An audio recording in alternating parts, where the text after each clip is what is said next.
السلام عليكم أحبتي المشاهدين في كتاب مسموع وسلسلة جديدة. أنا كان ببالي السلسلة تكون الحاكمية بالتاريخ والتراث الإسلامي، ضيفنا الكريم قال لا، الحاكمية والتغرب. فأيضا ربطتها أنا ببالي من زمان أنه إحنا على الأقل بالعراق نعيش فد شيء اسمه غربة حضارية، باعتبار هذول الموجودين إحنا الآن ما عندنا لا امتداد نسبي مباشر بالسومريين والبابليين والآشوريين ولا حتى ثقافي وحضاري. ففعلا احنا نعيش غربة. وربطتها بإحدى المحاضرات اللي سمعتها يوما ما، أنه ليش العملة في الكيان الغاصب مثلا بهذا الاسم؟ يعني ليش مو دولار، يورو، باوند استرليني أو أي كان من هاي العملات الغربية؟ ليش جابوا مصطلح الشيكل؟ فهاي هم إلك ترجع تشوف أصل هذا المصطلح منين إجا.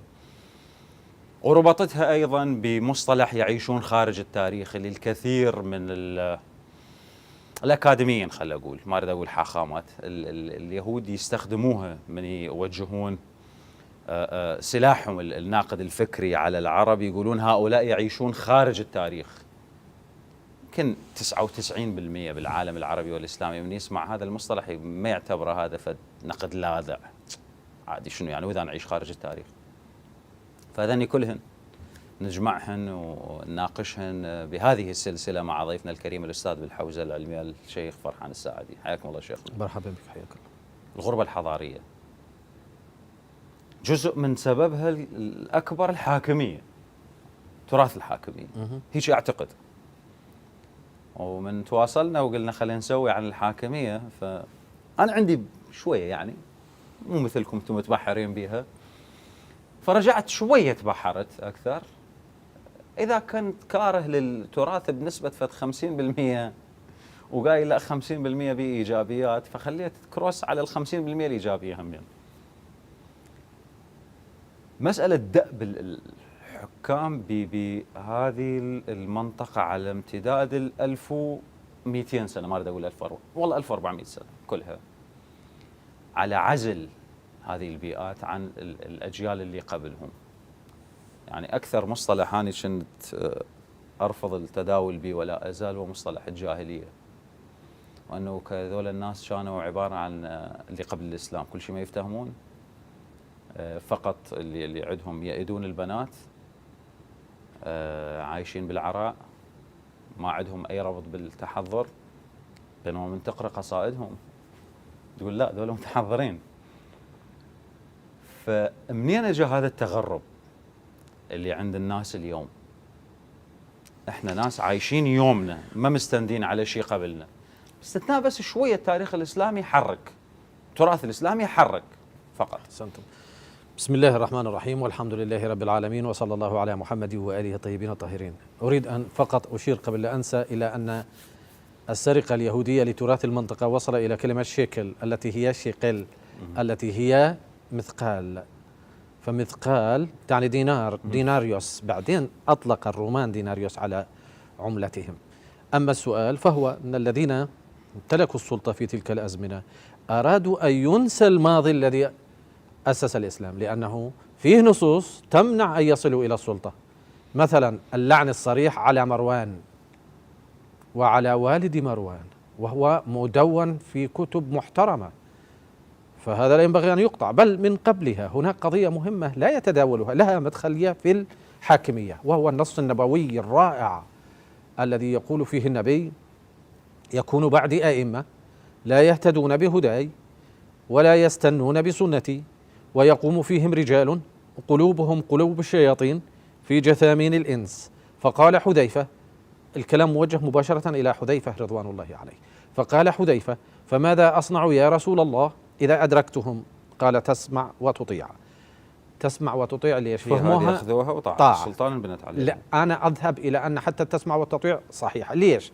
لأنه الذين اعتنقوا الإسلام من الواضح أنهم ارتدوا بعد النبي كما تقول النصوص. إذن فكيف ستواجههم بالدين الحقيقي الذي لم يعتنقوه، ولما ادعي أنهم اعتنقوه رفضوه وخرجوا منه؟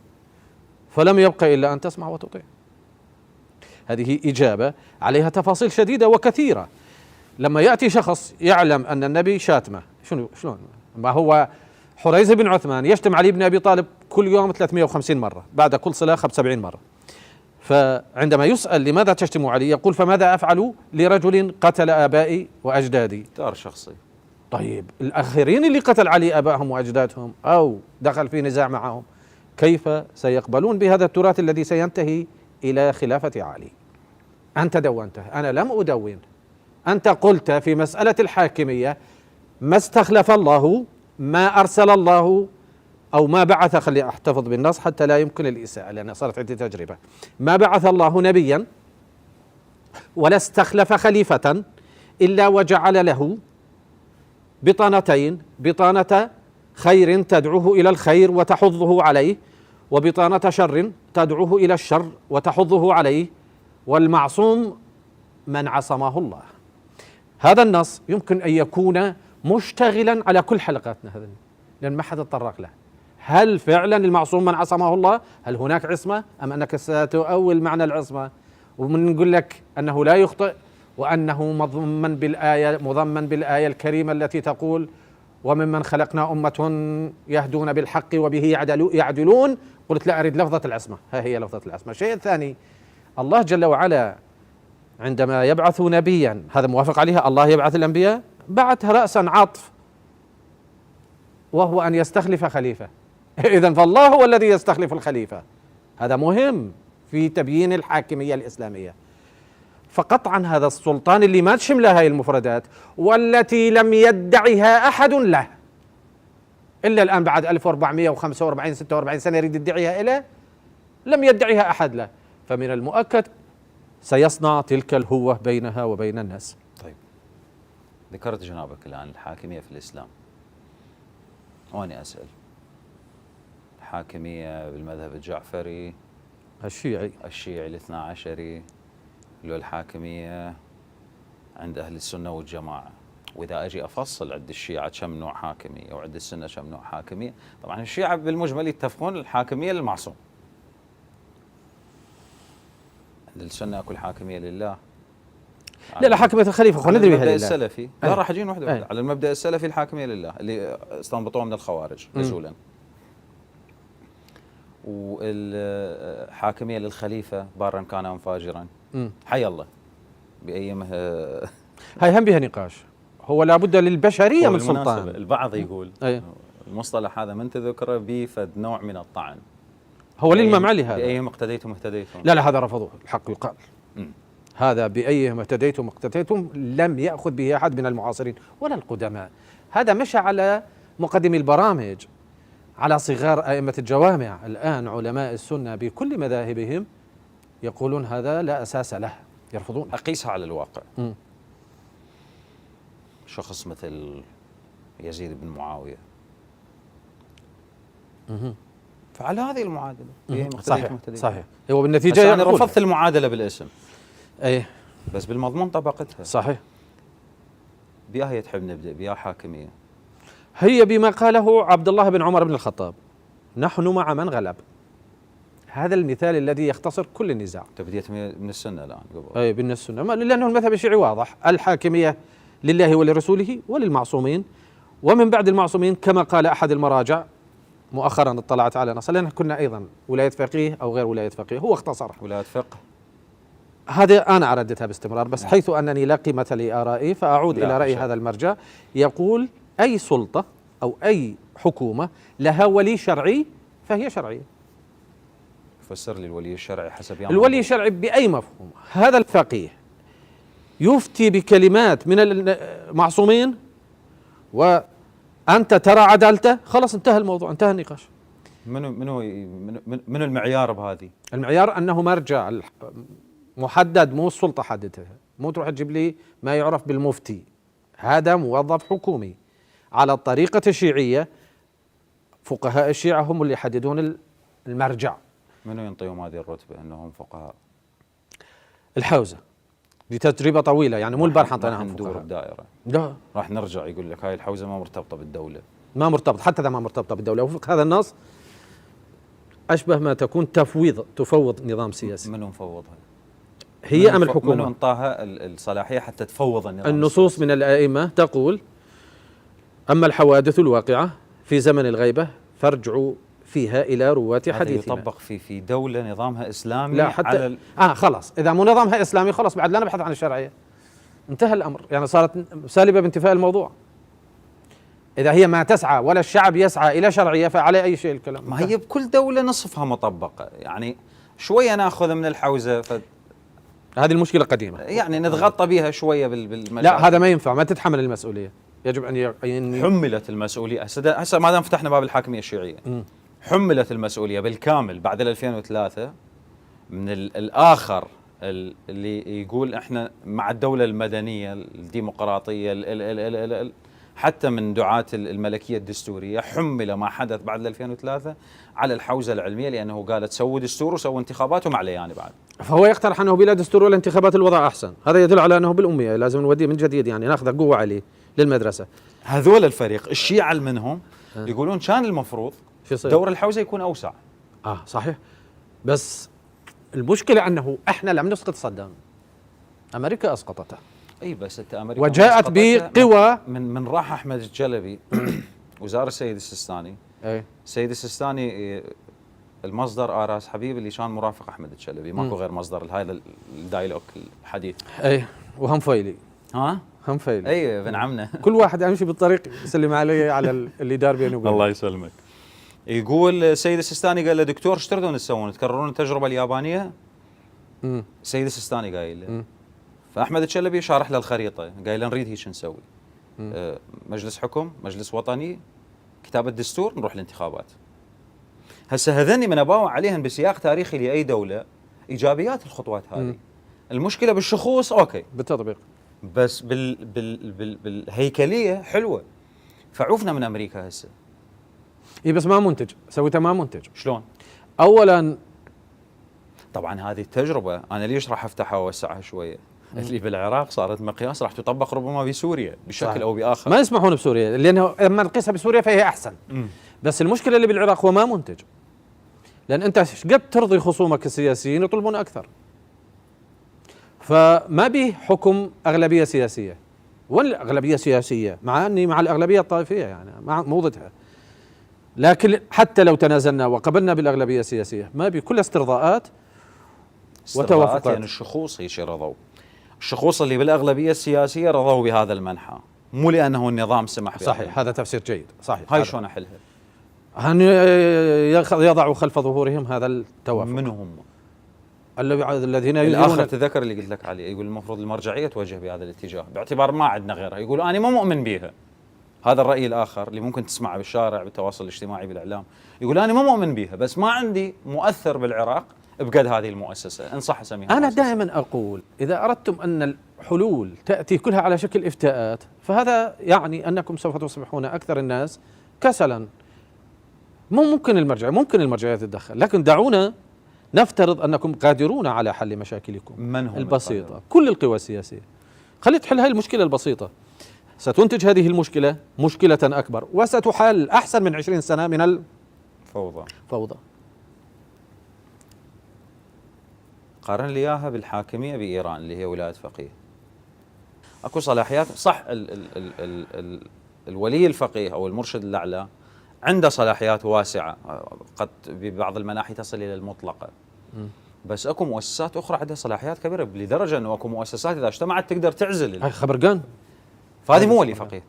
اذا انتم ما عندكم فد عينه او نموذج بالحاكميه الشيعيه اقدر اقول هذا. لا عندنا، لانه في نهايه الامر الكل ينتهي الى طاعه للفقه. ليش قلت لك ولايه الفقه؟ هل يجرؤ احد متدين على ان يقول انا لا احترم النصوص الشرعيه؟ ايه متدين؟ لا متدين لا. زين، بهذا نحل الازمه. فيكون هناك مجلس خبرقان، مجلس الخبراء الايراني، ويكون هناك مجلس تشخيص المصلحه، مصلحه النظام، مجلس تشخيص. بالمناسبه بالنسبه للقوميين المجلس هذا كله باللغه الفارسيه اللي هي بالعربيه. هسه تقول لي لا ما هي اللغه الفارسيه بها عربي، صحيح، لكن هنا حتى الالف واللام مو مجلس تشخيص مصلحه النظام، مصلحه النظام، حتى تهدؤون شوي. هذه كلها عوامل نافعه مو ضاره. اولا اللي بيه اهل اختصاص وبعضهم فقهاء، فهؤلاء يكملون الحاجه الى الوصول الى الحد الكامل من الشرعيه، ولا يعرقلونها. هذا لا يشكل علينا به. ليش ذكرت هذا النظام؟ مو ذكرك يشكل، من يقول ماكو فد، يعني هسه من اروح لاهل السنه والجماعه، هذا الخليفه طاعته واجبه خلص. بالتجربه الشيعيه اللي بايران، او التجربه اللي بيها عوق ولادي بالعراق، زين مال عوق ولادي لطيف. إيه. هو فعلا عوق ولادي. إيه. هذني ما انطن فد نموذج انه هذول الشيعة عندهم فد بصمه، فد تجربه ممكن يرتبط. هو هذا منتهى الروعه. انت جبت ولايه الفقيه المكتوبه قبل 500 سنه، إيه؟ ومستنده على روايات، ايه وهم السنه يخالفوك بهاي الروايات، ايه وغيرت بها ولفتها ويروح العصر. ايه، هو هذا منتهى الروعه. العاد ليش تعاتب؟ خلينا نقول ليش منتهى الروعه. ايه؟ لانها سوف لن تكون جامده على مرحله تحتاج الى اختلاف. أنت في عهد الدولة الصفوية احتجت إلى الكركي، وكان يمكن وفق ما ينقل أن يعزل طهماسب أردبيلي رحمة الله عليه، أن يعزل عباس أو أن يعزل إسماعيل وفق ما لدينا. زين، وإذا إجا واحد ما يعزل لا الكركي ولا البهائي ولا الأردبيلي، فعلى الأقل نقول ما لنا شغلة به. فلا تأتوا وتعيرون بالصراع بين المشروطة والمستبدة، لأنه قائم على هذه الفكرة، على فكرة أن المشروطة والمستبدة صراع استنسخ الصراع العثماني، ونحن لا نقول بالهيمنة المطلقة للحاكم وللملك، فجئتم وأردتم أن تمنحوها للشاه، واعترض الناس الذين سميتموهم مستبدة، ووافق الناس الذين قالوا مشروطة، وهم أعطوا يد مطلقة للسلطان، نحن لا نوافق عليها. إذن هذا الذي تراه اختلافا هو يمنع أن نحبس أنفسنا بإطار واحد، ويمنعنا يعني إيجابية. إيجابي طبعا. جيد. احنا إذا نحشد ولعله نتطرق للمشروطة والمستبدة فيما طيب بعد. احنا إذا بهذه السلسلة واضح أنه ما دام من البداية قلت بالمذهب الجعفري أو الشيعي واضح الحاكمية المن، فكل الحكي راح يكون على المذهب أهل السنة. لا، هم نتطرق القضاء كيف يكون، كيف تعيرني بأنه أنت حاكم وفشلت، مع أني لم يمر في تاريخ العراق أن لم تصبح لقمة الخبز على قولة السياب، ما مر عام والعراق ليس فيه جوع. هسه ما بيجوع؟ أنت شو تقول؟ أنا أقول الخبز ممكن أي واحد يحصل. هو هسه احنا على بيت، احنا ما قايلين ما مر عام والعراق ليس فيه عاملة طائرات جوع.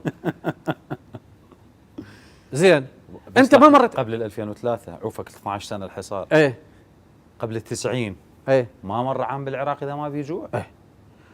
يقولون بالسبعينات عصر الرفاهية هذا كان. بهذا الوقت بالسبعينات كان الراتب 20 دينار، والبنك بس الآن دولة ب 8000. هذول لأنه يريدون يروجون لأحمد حسن البكر كبديل لسقوط صدام الأخلاقي.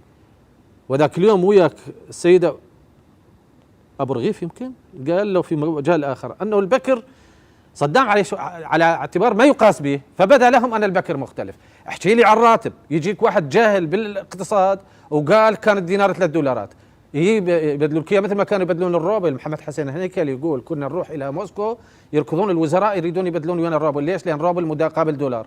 هو يقول لا، يقول روبل دولار مقابل 20 دولار، 20 روبل، دولار مقابل 20 روبل. فلا تقيس لي على التحويل الحكومي. شيخنا إذا هسه أقعد من 20 ساعة أعلق على هاي ال5 سنوات 75 80 بشكل متناسخ من جيل لجيل، هاي ال5 سنوات هي عصر الرفاهية للعراقيين. أقول لك أنا ليش؟ لأن شبعوا خبز. يجوز أحسن من غيرها، بدليل أنه الناس تعينت، بس شبعوا خبز.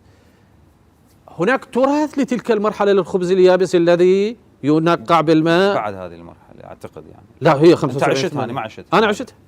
المرحلة خلينا نرجع للرواتب. لما بال79 مع وجود صدام بالسلطة رفعهم 25، فأصبح الراتب 50 دينار. 50 دينار والمبردة ب120. اي بس يقولون هال 50 دينار عشان المعلم يلم ويفتر اوروبا كلها بالصيف. لا كذا. هسه المعلم عندك تي الظاهر يقولون. هذا ما كان المعلم هالشكل. ما كان، لأنه ما كانت أشياء نفقات إضافية. هذا مهم يسمعوه. كانت الكهرباء التي تأتيه لمبردة واحدة في أحسن أحوالها. أنا أذكر مرينا أنا ووالدي على المستوصف في القطاع 49. هنا المشكلة. فشفت شيء قلت لها شنو؟ مبردة. لا. سمى لي اياها بالاسم الشائع بالعراق. اوركونديشن؟ اركلر. اوركلر؟ ليور كونديشن. لا، مبردة. مو اير كونديشن، كولر اور يعني ملطفات هواء إيه. او ملونات هواء. ما حد يعرفها اصلا. مدينة الصدر إيه؟ او مدينة الثورة في حينها بذاك الوقت، لو صار مدينة لا بقى لا ب 72 هذا الحكي، ثورة 73 اي ثورة كانت. هذه بيئة، شارع فلسطين بيئة، او بعد ما مبنية شارع بس فلسطين متقاربين، لانه احنا تعال الى صرفيات الكهرباء. انا اتذكر زهو المذيع مقداد مراد وهو يتحدث عن الكهرباء التي وصل انتاجها الى 2500 جيجا واط، يعني ماكو صرفيات. 2500 انا بهاتين والا صمت 24000 ما يلحق. اي طبعا. فمن هنا تقيس على الصرفيات في خصوص الاجهزه في تلك المرحله، يعني مو عصر الرفاهيه ال 75 80 قياسا بالخمس سنين اللي قبلها احسن، قياسا بالعشر اللي قبلها احسن. صحيح، جيد، خوش مقياس. احنا كنا بدنا نحكي بالقضاء، ردنا بالحاكميه الشيعيه. زين الحاكميه الشيعيه لو سميت جعفريه ياهي تريد؟ الجعفريه اطلقت في عهد نادر شاه. زين. جعفر الصادق واحد من الائمه الاثني عشر. طيب. الحاكميه الشيعيه. القاضي همين القضاء للولي الفقيه او للمعصوم او من الفقيه المرجع باختلاف مسميات. معنى على التجربه الايرانيه مفصول القضاء عن مو قلت لك التجربه الايرانيه مخلطه، فما اقدر اخذها كتجربه على النسخ للحاكميه الشيعيه مثلا. ترى ممكن يعني كما يقول الكتاب، هذه مو التجربه الايرانيه، طوروها لكنها اقرب الى اقرب. فالقضاء في عهد الشاه لا، اريد القضاء بعهد الامام علي. لا ما ممكن. الامام علي اراد ان يطرد شريح اللي عين عمر بن الخطاب وطلعت مظاهره عليه بالكوفه. الامام علي راد يسوي مجموعه اشياء معترف بها. راد هو يكون القاضي؟ لا، راد هو يعين القاضي. فطرد شريح رفضته الناس اللي يعيرون عن الكوفه شيعيه، لم تكن شيعيه. طرد شريح عارضته الناس. الغاء التراويح عارضته الناس وقالوا وسنه عمراء. وفرض النموذج الشيعي بالصرفيات الماليه ومن ضمنها ما ينفع الناس اللي هو الخراج، ما يصير على المساحه. الخراج ليس على المساحه وانما على المنتج. عندكم عند الشيعة طبعا على الخراج على الارض راح تموت للفلاح. قد يكون امطر، قد يكون ضربته الجراد، ماشي لليوم ببعض الدول. زين. فمجموعه عوامل بعضها اخر موجود رفضتها الناس. وقال له رجل للامام علي: يا علي، رايك مع غيرك احب الينا من رايك لوحدك. في تلك المرحله لا يعتد بها، لان شريح اصلا لم يكن قاضيا. شريح كان عمره 20 سنه لما ولاه عمر. بالمناسبة أريد أسوي سلسلة إن شاء الله حول بعض الشخصيات بالتاريخ. أكبر علامة استفهام عندي هي حول شريح القاضي. شريح كان واقف، لأن ما أعرف شنو فيلمه أنا هذا. حد يابا إيش قد بقى قاضي الكوفة وقاضي وقع إلى يزيد. إيه؟ كان واقف إلى جانب عمر بن الخطاب. فعمر راد يشتري فرس، فخرج فيها ركض كسر ذراعها، كسر رجلها الأمامية، فأعادها لصاحبها. قال: لا أشتريها، كسرت. قال لا صاحبها: أنت خرجت عليها. قال: لا. فشريح واقف قال: إذن أعدها له كما أخذتها. قال: من أين أنت؟ قال: من الكوفة. قال: وليتك قضاء الكوفة، أنت تفهم. فبدأ خوش قصة. ها؟ حلو. يعني خف واحد يقطعها يقول تنكل أو تسيء إلى الرموز. لا، قصة لطيفة. لكن بقى شيء آخر، وهو موقفه من علي بن أبي طالب. كل هذه الرموز اللي تحكم عندها موقف من علي بن أبي طالب مسبق. شريح موقفه بان مع أنصار علي بن أبي طالب فيما بعد انتهت القضية. لأنه أنا أراعي المستمع إذا ما يفهم التفاصيل. أنت قاعد تطيل المستمع رؤوس أقلام تقول له روح دور. مشكلة. شريح تسبب في مقتل هانئ بن عروة، لأن كان معتقل وإجت مذحج رادوا إخراجه. طلع لهم شريح وتكفل. قال: أنا أتكفل به. نكملها بعد الفاصل إن شاء الله. القضاء بالحاكمية الشيعية. وما أعتقد الحاكمية الشيعية راح تأخذ هواية من عندنا. يمكن خليها تأخذ، لا بها تفاصيل متعلقة بالقضاة اللي كانوا يتعينون ومن ضمنهم شيعة حتى في تلك الأزمنة. متعلقة بالمشروطة والمستبدة، متعلقة بالوضع في الدولة الصفوية والبويهية وكذا، فيها طيب. كلام. بعد الفاصل إذا تسمح. حبة المشاهدين، فاصل قصير ولا نعود؟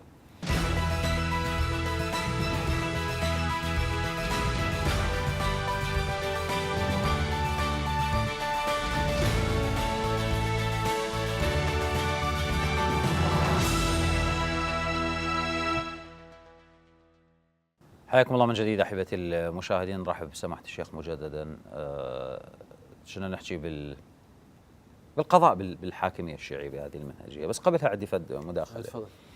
بالحلقه احد الحلقات اللي طرحت عليك اسئله الجمهور، احدهم ذكر السؤال اللي ذكره بالضبط، قال النبي اللي تعتقدون بزوجته ما عدا الله كذا كذا وكذا، وهو كان يريد ينتحر ويقضي حاجته وهو واقف تريدني اصدق؟ احنا اللي قايلين، انتم قايلين. لا، هذا اللي كاتبه الظاهر ملحد كان. كان. فجواب حضرتك قلت لي انفهم غلط. فشنو الجواب اللي عندك عليه؟ الجواب عني لقائي وياك دائما تنطيني الحريه، لكن انا معتاد ان ماكو حريه، فاروح ادخل كل مراداتي في ثانيتين ثلاثه. ما التفتت الى انه قال الشيعه تتهم عائشه بكذا وكذا، ما التفتت في اتون الاجابه، ما التفتت. معنا الشيعه لم تفعل ذلك. شو الشيعه لم تفعل ذلك؟ في هاي التهمه بعينها اللي قالها. عوف الحاكميه وعوف عرفت كل شيء. خليني على هاي. انتم يا شيعه مشكلتكم ويا السيده عائشه زوجة النبي شنو؟ انها حاربت علي بن ابي طالب. يعني مو تطعنون؟ لا لا لا ما نطعن، لا ما نطعن. فانا في اتون وسع لي اياها شوي هاي حتى اخلص منها، لان كلش يعني انا في اتون ردي غفلت مراده، ركزت على لبالي، وهو ان المراه من تخطئ مو كارثه، بس من تحارب من ورد انهم ما بعث الله نبيا ولا استخلف خليفه، هنا الكارثه. فلا تشوش علي وتطلعني مخطئ في تهمتي. انا ما متهم بهذا الاتجاه، بل انا اكثر منك. انا ما متهم عائشه انا وتاريخي بانها المشموله بحديث الافك. بعد شو تريد اكثر من هذا؟ هاي شنو؟ نعم انا بتراثي. التهمه الاعلى عليكم. هاي التهمه الاوسع على الشيعه. ما يدرون طبعا مو العلماء يحشوها. للامانه مو علماء السنه، لا العلماء لا المعتدين. لا لا هذول جماعه الفيسبوك والتيك توك وما ادري شنو. بالضبط 2 بربع، والله ما هو عليهم الربع. ذولا اللي يحشوها، بس ذولا انتشارهم واسع. بدت الان شخصيات يطلعها شكل ويقول الحقيقه. يعني ذاك اليوم هو نفسه هذا مصطفى العدوي قال، سأل واحد هل عبد الله بن سبأ حقيقه موجود نص صحيح به؟ قال لا. سأله هل معاويه خال المؤمنين بها نص؟ قال لا. سأله هل فلان وفلان وردت بهم الاحاديث؟ قال لا. فالان من اهل العلم يخافون على مستواهم العلمي اذا بدوا يتكلمون باي شيء، فمن ضمنه ان هل عائشه متهمه؟ مو اتهام عام بحديث الافك، اصلا ما متهمه بحديث الافك، مو هي المقصوده. بعد شو تريد اكثر من هذا؟ ليش تتهمني؟ ليش تطلع على دعايات؟ اما انا بشكل شخصي زليت وما ركزت على الاجابه الاولى. لا عرفنا من ذيش. طبيعه اللقاءات مستعجله. ما مستعجلين ايش حد؟ انا طبيعتي، وانا حتى طبيعتي بالكلام يعني تشبه البندقيه كلاشينكوف، فاقع في هاي الزلات. بس الحمد لله لا مو زله ان شاء الله. هذه تلافيناها. تدري من الحوزه اجتني ناس من الكبار قالوا ايش سويت؟ صحيح. قلت لهم انا في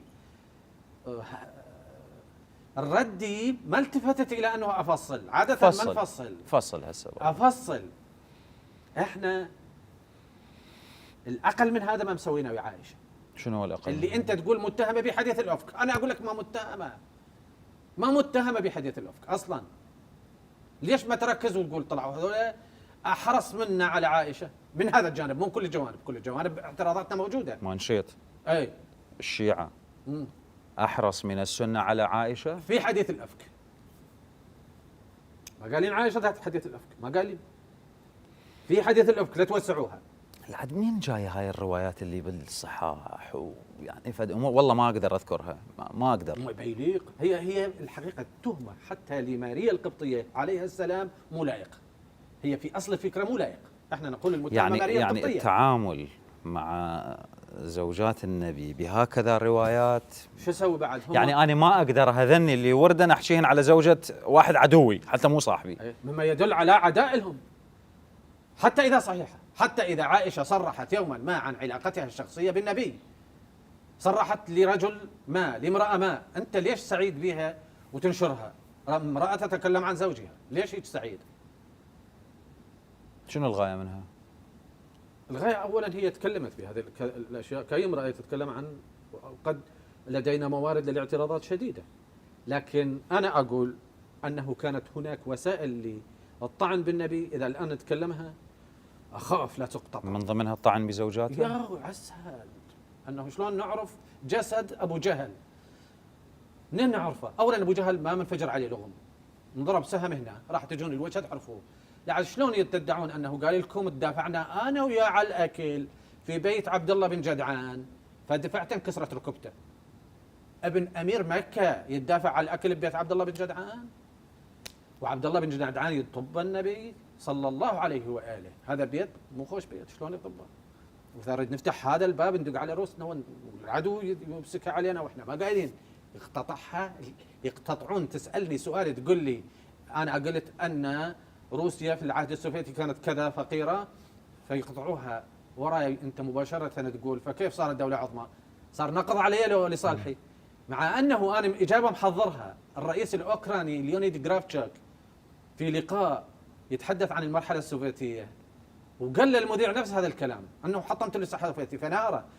قال انه بعد ان تزوج ذهب يشتري حذاء المرته سنه 68 فلزم سرى، طلع سراه 1080. راح يطلع لي شيوعي يقول مو 1080 1081. ماشي فوق ال1000. هاي دوله عظمى. فهو جرابتشوك اللي يقول. فهذا الاقتطاع له اثر زين وخطير. فلذلك احنا ما نريد نطلع اشياء لصالحنا، نخاف لا تقتطع. بالع على سباطة قوم هكذا تقولون على هو انا اريد اسوي بس راح تسوي لي مصيبه مراجعات بهذه الروايات، بس مصيبه لا راح تسوي لا في وقت اخر. خلينا الان لا تتهمني بقطع. انا هالمره مخطئ، اعترفت. بس شلون مخطئ؟ انا ما حكيت وقلت مخطئ، انا سكت لاني سكت وما فصلت. ما تلاحظ اني جاي اقاطعك؟ انا سابقا ما كنت اقاطعك. ذكرت جنابك انه الضرائب او الخراج مو على الارض. اي يعني مو فلان فلاح عنده قاع 10 دونم فعلى ال 100 دونم، لا على المنتوج مال الارض. هذه ما معمول بها يمكن لليوم. وين معمول بها؟ وين تقدر تطبقها وانت ما مطبقها عبر التاريخ؟ لا ليش طبقت في عهد الامام الى مالك الاشتر تفاصيل حتى في الصناعه. اعطني تفاصيل في الصناعه في اي نص ديني قديم غير علي بن ابي طالب سلام الله عليه الى مالك الاشتر. النخب الاجتماعيه، الصناعه، الزراعه، شق الانهار، شلون تمتدح القوم وتكبر رؤوسهم وما تخليهم يذلون ولا تسعى الى اذلالهم، شلون الاقليات تعاملها فهم اما اخ لك في الدين او نظير لك في الخلق. نص مختصر فيه كل ما يحتاج الحاكم. ما يحتاج الحاكم الشيعي المعاصر ما ادري، هو يجوز ما يحتاج. يفتهم اكثر. بالعراق يفتهم اكثر. يعني شو نسوي غير احنا نرجع للتاريخ ونقول انتم ليش تاركين؟ ليش ما تدرسوه؟ انتم ليش ما تدرسوه نص مالك الاشتر، نص الامام علي؟ منو الانتم؟ العراقيين بشيعتهم وسنتهم. انت كتاب الادب مال المناهج مالتنا شايفه؟ مناهج ما اقدر اشوفه اتاذى. اي يعني أنا صالح الحلي وجعفر الحلي وحيدر الحلي. هو انا اتخيل التركه مال هذه الامه بالشعر والادب الخرده مالتها خلوه بكتب المناهج الدراسيه. خلينا نتوقف عند تتذكر من قلت لي ما راح نتداول هاي القضيه وقلت لك جيب لنا مناسبه نتكلم عن اول ما اشتريت جمهوريه افلاطون.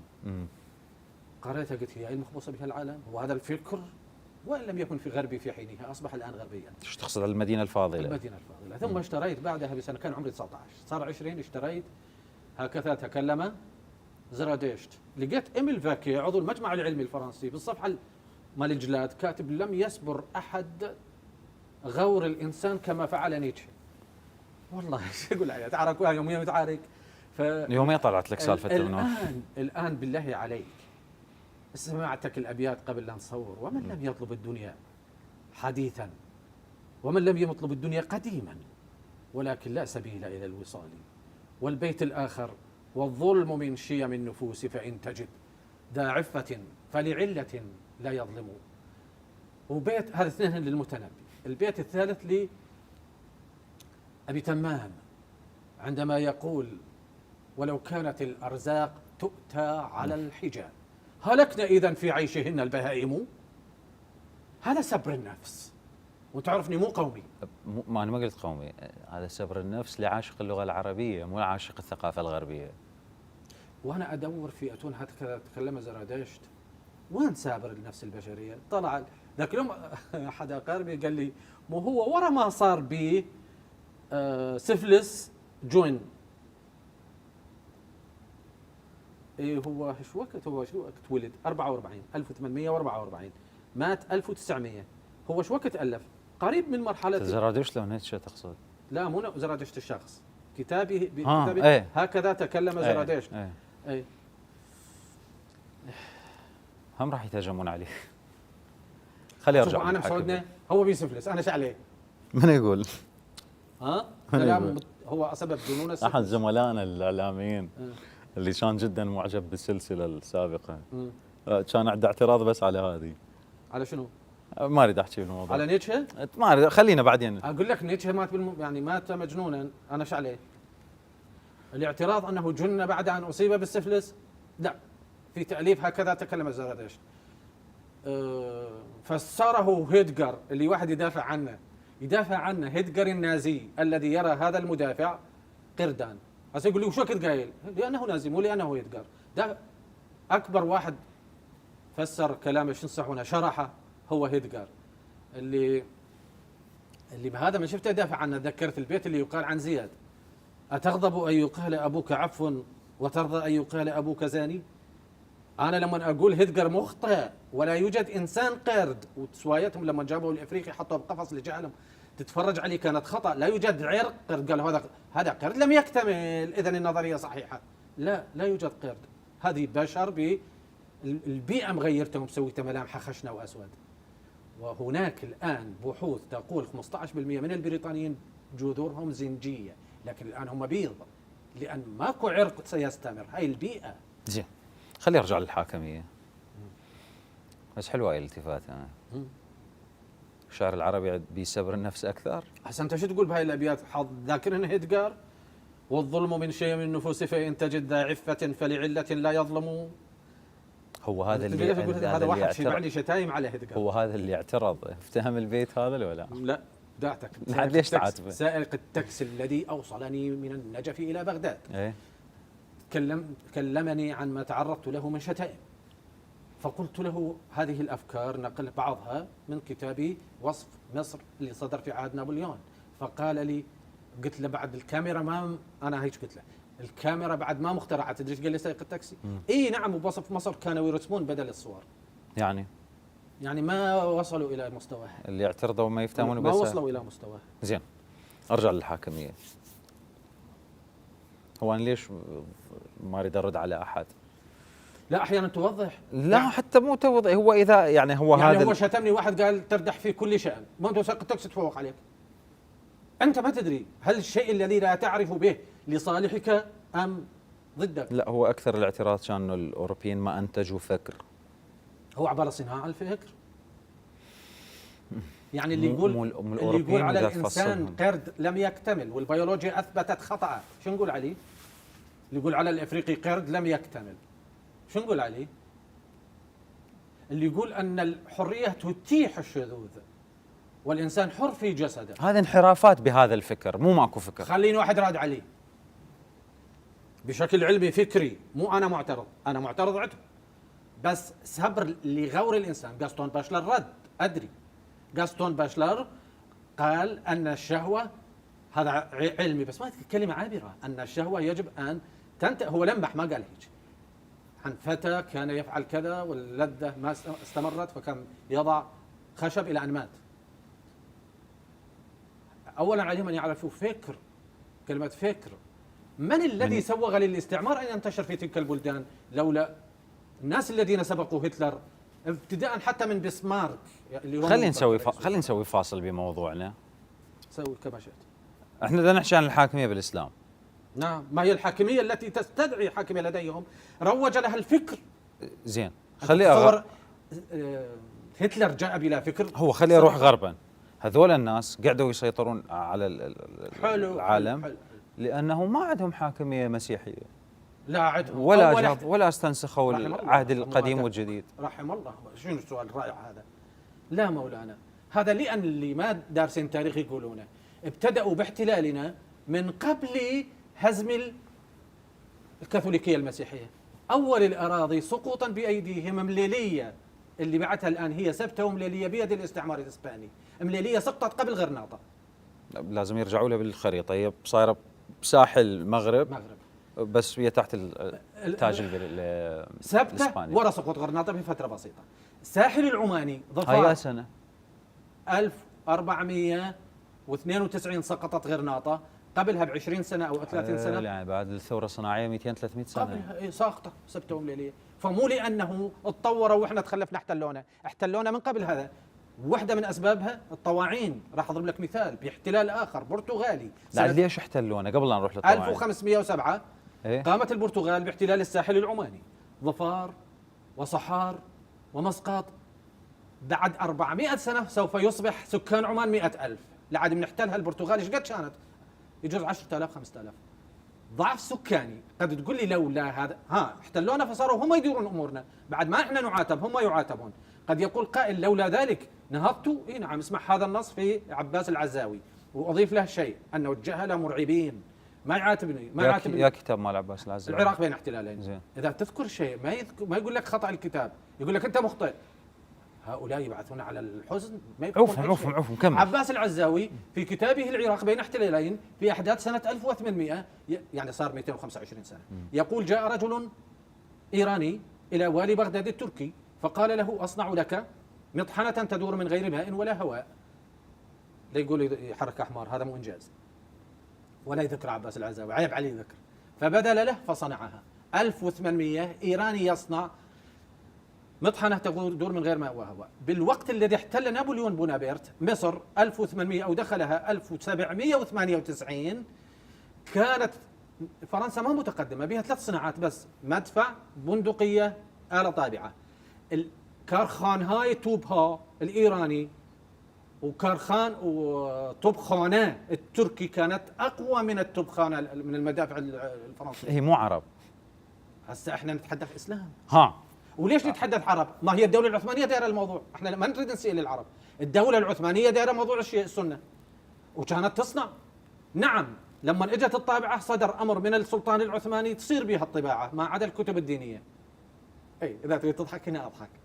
لكن في اصل الموضوع اللي اساء للشرق الطواعين. مصر لما احتلتها فرنسا كان عدد سكان فرنسا 15 مليون، وعدد سكان مصر مصر 2.5 مليون بحسب ما جاء في كتاب وصف مصر الذي لن تطلعوا عليه معاشر المثقفين. فهذا ساهم في هذا التراجع صار يعني هم ما سيطروا علينا لأنه تركوا الدين. لا، سيطروا علينا قبل لا يتركون الدين. ليش؟ لأن أعدادنا قليلة. أعدادنا قليلة وما عندنا، يعني الدولة العثمانية ما تقدر تغطي كل هاي المساحات، ما تقدر. في الوقت اللي سقطت به غرناطة كانت البحرية الجزائرية العثمانية ملتهية تنقل الناس، لذلك نشأت الأرمادة واحتلت فراحة وجابوا الذهب في بلدان.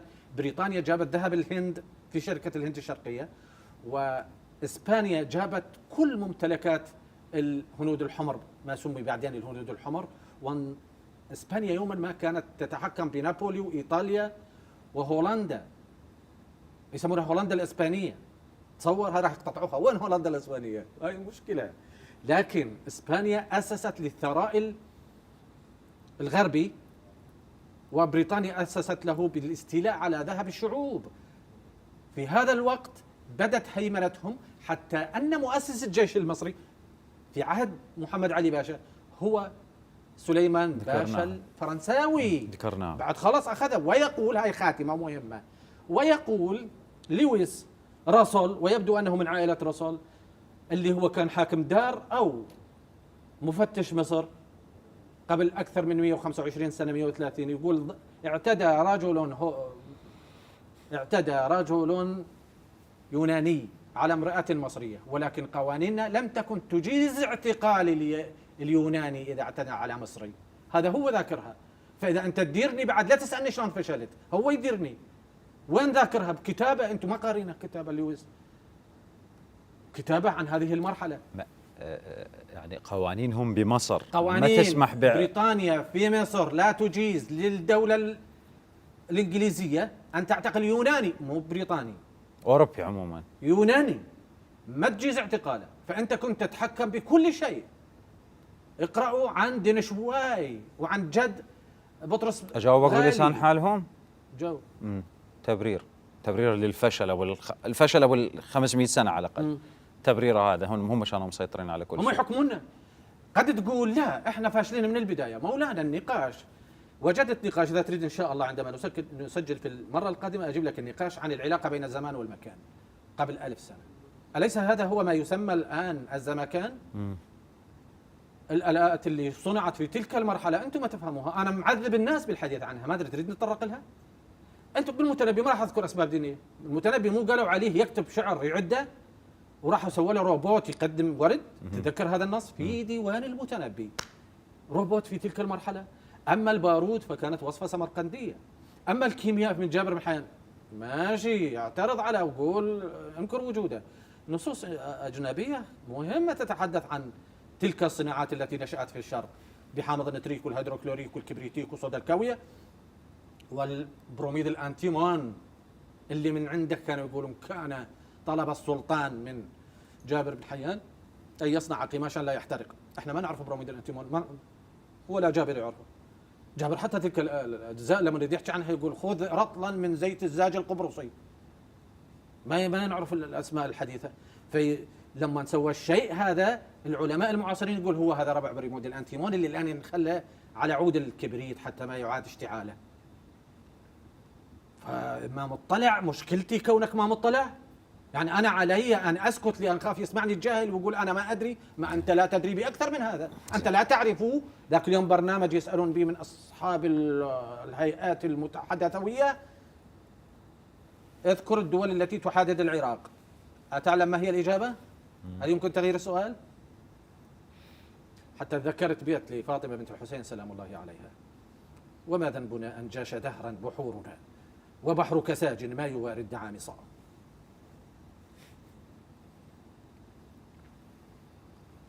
ارجع للحاكميه طريقه عمالتنا. بس حتى اختم هذا الموضوع، اذا هم من جوي وبدايات احتلالهم، والله على ايش بدايات؟ هو من اجى بوش بال 2003 العراق قال ارمجيدون، فعوفهم وهسه النتن يقول نبوة اشعياء، عوفهم. الحاكميه بالمذهب الجعفري اللي ما عندها غير النصوص، وحين طبقت في ايران وطبقت بشكل او بداياتها بالعراق بتدخل المرجعيه بضروره كتابه الدستور والذهاب للانتخابات، مو فد نماذج اقدر ابني عليها لعالم اسلامي. انت قلت ما احكي عرب، احكي عالم اسلامي، وانا هم عمي احكي عالم اسلامي. يا ريت لو تركيا، ايران، سعوديه، هاي دول المنطقه كلها الفه، وعلى الاقل محددات يحددون امنهم القومي ويتفقون على العدو الواحد تصير امه. مستحيل. اقول ممكن بالخيال. ها؟ ممكن بالخيال. فبهذا العالم الاسلامي ماكو غير النموذج السني باعتبارهم اغلبيه. السنه مليارين، مو؟ مليار ونص. أي منين نبديها؟ من ماليزيا والسنغال؟ اوكي، مليار ونص. فلازم تاخذ يعني تحاول تنضج فكره بالحاكميه السنيه. الحقيقه ما تقدر، مو هسه، بالحلقه الجايه. خلصنا. ولا تريد اقول ليش ما تقدر؟ خاف يقطعونها. يلا قولها ليش ما تقدر. لانه لا يوجد سبيل واحد يمكن العود فيه الى نصوص، لا الغلبه ولا التوريث ولا اي شيء. ما قلت الشورى لاني اصلا لم تقع. تقول لي والسته، اقول لك مع نص من لم يرضخ من الثلاثه يقتلون، والثلاثه التي تنتصر فيها عبد الرحمن بن عوف. هذا ممكن؟ نقتل الثلاثه الاخرى، نفصلها بعد بالحلقه الجايه اذا تسمح. نعم. شكرا جزيلا للاستاذ بالحوزه العلميه الشيخ فرحان الساعدي، شكرا لك. وصلنا الى ختام هذه الحلقه. حبيبتي المشاهدين، نلتقي بالحلقه المقبله ان شاء الله ونكمل سلسله الحاكميه بالتراث الاسلامي اللي ادت الى الغربه الحضاريه، انا اسميها غربه، تغريب. دمتم في رعايه الله.